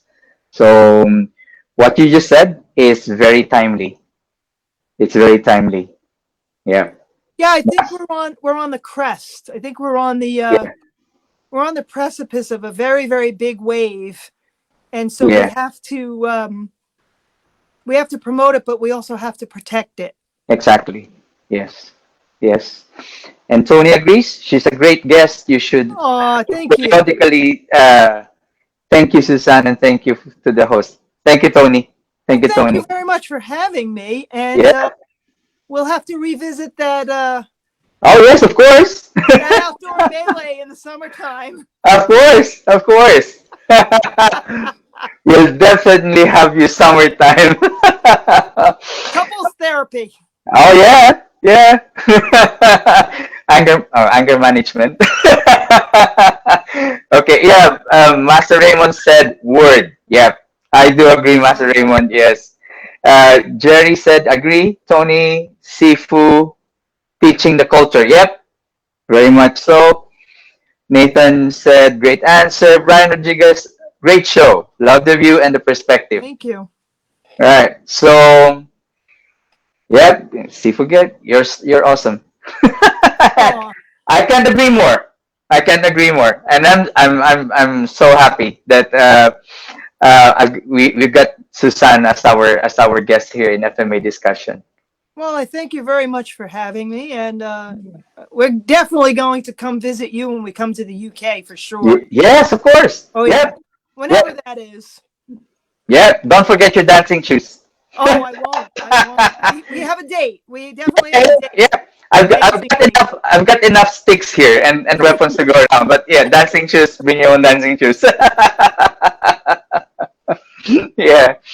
Okay, so thank you very much again in Thank behalf you, of the everybody. FMA discussion and moderators. Okay, and I personally love this interview with you, and you shared great perspective. Okay, Well, I hope with so. your Well, you're a journey in great martial arts. interviewer. Thank you, thank you. You make it very easy. Yeah, doing my best. You are. You are. Thank you very much. Okay. And before I sign off, thank you very much, everybody, for watching this interview with Susanne. And once again, please subscribe to the FMA discussion YouTube channel. So you'll be able to see all the past interviews there from 2 years ago, from episode 1. And this Wednesday, I would like to remind you that Yes. Yes. we're going to have an interview, myself, Dean, and Tuhon Bill McGrath, and it's all about knife defense. So this is going to be a sequence because maybe a few months ago, we already talked about the moral, ethical issues of teaching knife fighting or knife defense. But this time, we're going to take a deeper dive into it. Okay? Nice. All right. So Look forward to it. see you guys on Wednesday, 7 o'clock Eastern time. Okay, and happy Thanksgiving, everybody. Oh yeah, happy Thanksgiving as well. Okay. See ya. Thank you very much. Stay safe. Stay safe. Okay, there you go, guys. FMA discussion episode 225 with Susanne Alberto. So again, thank you very much for watching, and hope to see you on Wednesday with episode 226. This is Guru Tom. Stay safe, everybody.